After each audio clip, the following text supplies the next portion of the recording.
suficiente lo que tenemos hoy para el país que queremos construir. Es decir, partiendo de la premisa de que tenemos una mejor educación, al mismo tiempo digo, pero hay que seguirla mejorando y transformando. Ahora, esa mejor educación es simplemente porque se han hecho cosas desde el punto de vista de la dirección o de la inversión que cambiaron el tipo de educación que tenemos. No, también tiene que ver con los modelos políticos que existen. Con los modelos políticos que existen. Y esto es difícil porque debatir de educación es uno de esos temas en la sociedad que activan lo que llaman los miedos condicionados. Ustedes seguramente han escuchado a compañeras y compañeros, y la mayoría de los que están en la mesa, casi todos, son parte de la Comisión por la Consulta Nacional por la Calidad, con distintas posiciones políticas, algunos muy defensores de la Revolución Bolivariana y algunos muy críticos. Y cuando tú los escuchas hablar, y yo durante estos meses los he escuchado en reiteradas ocasiones, sobre el tema educativo, te das cuenta que en su discurso hay muchas cosas que coinciden. Y uno se pregunta, bueno, pero si coincidimos en esto y en esto y en esto y en esto, ¿por qué siempre hemos estado uno al frente del otro cayéndonos a gritos? Bueno, porque la educación, y más en un país polarizado como el nuestro, yo no soy de los que critica per se la polarización, creo que la polarización tiene cosas buenas como repolitizar a la sociedad. Lo único que tienes que lograr que esa polarización entre siempre dentro de los caudales democráticos, con tolerancia, con respeto, pero siempre prefiero una población altamente polarizada. En una sociedad polarizada, un tema como el educativo, que activa tanto los miedos condicionados, que te dicen, no, es que van a agarrar a tu hijo y lo van a controlar, y uno se engrincha como papá y como mamá, no, con mi hijo no te metas. Y entonces dificulta muchísimo el debate y la discusión. Una de las primeras cosas que planteábamos cuando activamos la Consulta Nacional por la Calidad, decíamos, nuestro principal reto, más allá de transformar la educación, es lograr que el debate se dé. Porque vamos a dar el debate en un país altamente polarizado, además nos coincidió con una pugna por el poder político interesante que se ha dado en los últimos meses, interesante desde el punto de vista sociopolítico, ¿no?, del estudio, y ese va a ser nuestro principal reto, porque no es un tema fácil, Y bueno, podemos poner 1000 ejemplos, números de resoluciones, la resolución tal, la resolución tal, la resolución tal, que ha generado grandes debates, y los que están debatiendo, tú a la mayoría le preguntaste, ¿te leíste la resolución? No, pero esa resolución va a hacer esto, esto, esto. Es muy difícil un debate así, ¿verdad? La famosa resolución 058. ¿Cuántos no las hemos leído? Casi nadie de los que estamos en esta sala. Esa es la verdad. Y nosotros lo hemos encuestado en casi todo el país y esa es la realidad. Y ustedes saben que esa es la verdad. Esa es la verdad. Hemos dado un debate desde los miedos condicionados. Entonces yo lo primero que les pido, con mucha humildad, es dar el debate educativo, que es un tema tan importante para el país, desde un discurso, y estoy haciendo todo el esfuerzo como ministro que me corresponde, de construir el tono adecuado para que el debate pueda ser constructivo. Y en lo personal creo que la mayoría de los venezolanos coincidimos en muchísimas cosas y no nos hemos dado la oportunidad nosotros mismos de escuchar y de reconocer en qué cosas coincidimos para avanzar en eso. Habrá unas en las que no vamos a coincidir. Sabroso, bienvenido.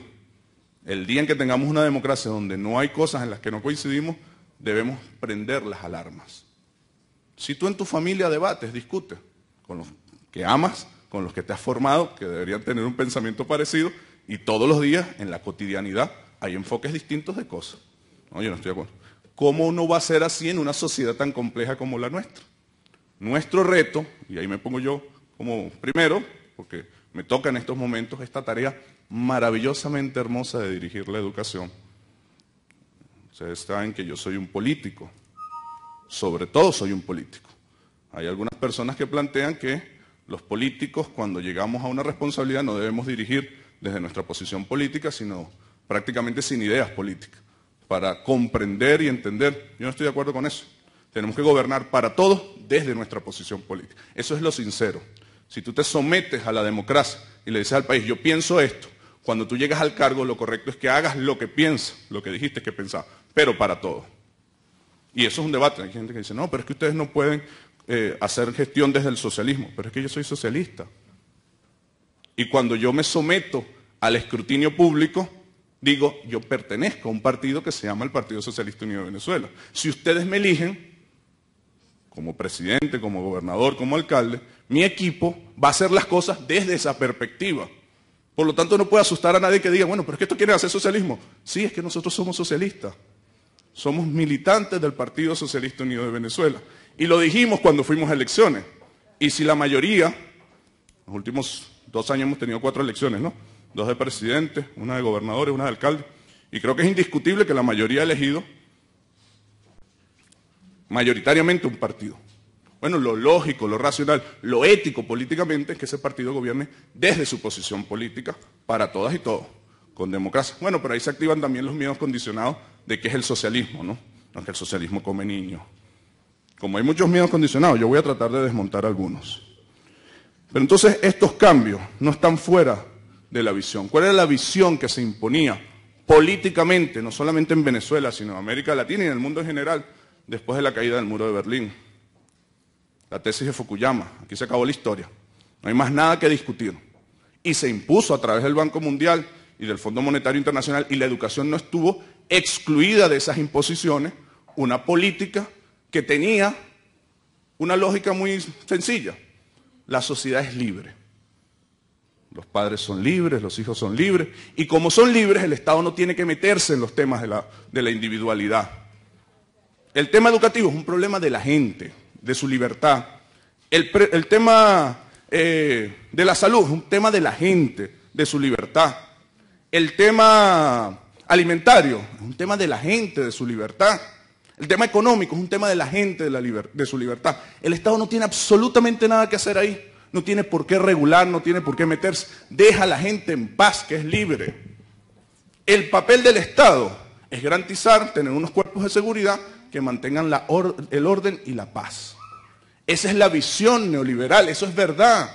Y eso se conceptualiza en el concepto, valga la redundancia, del Estado mínimo necesario.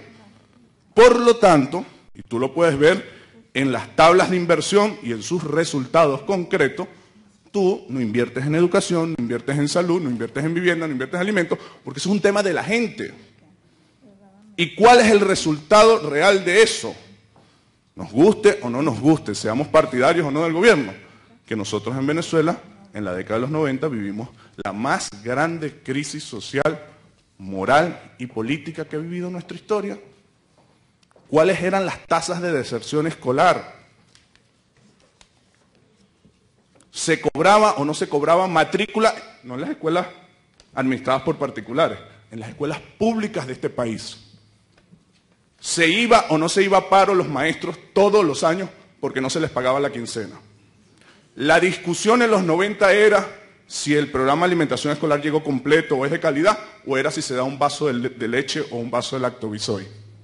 ¿Era o no era verdad que de cada 100 niños que empezaban el preescolar, 1 se graduaba en la universidad? ¿Era o no era verdad que a finales de los 90 aquí estábamos discutiendo privatizar las universidades públicas que quedaban para con ese dinero financiar la educación básica? ¿Era o no era verdad que los parasistemas privados crecieron por montones en la década de los 90? Y eso no es un tema de si soy chavista o no soy chavista, eso es una realidad. ¿Y cómo está? Eso es una fotografía, yo tomo una fotografía, porque cuando uno analiza, uno puede decir, bueno, la educación hoy le falta esto, ajá, pero ¿cuál es el punto de referencia? Con el mundo lo puedes referenciar con el mundo, ¿qué está pasando en la educación del mundo? Con la historia también es un punto de referencia. Por eso la discusión de historia, bueno, no vamos a discutir historia, no hay que discutirla. Porque para tú saber, si tú médicamente vas a ver a un paciente, no, tú tienes la atención pero ¿cómo la tenías antes, cuando empezaste? Para saber si el tratamiento va bien o mal. Si no tienes un punto de referencia, ¿dónde te ubicas? ¿Y cuál es la realidad hoy? De los niveles de inversión, de los niveles de infraestructura, de los niveles de matrícula. Nosotros tenemos casi 600.000 maestros. Se ha triplicado la cantidad de maestros que tenemos. ¿Es suficiente? No. ¿Está mejor? Sí. Nosotros tenemos una tasa de inclusión escolar, que es de la más alta de nuestra historia. ¿Es suficiente? No. Nosotros hemos incrementado, disculpen que la gráfica es tan pequeña, esta es la inversión en materia educativa. Esa es la gráfica. no hay otra. ¿Es suficiente? No, hay que seguirla aumentando.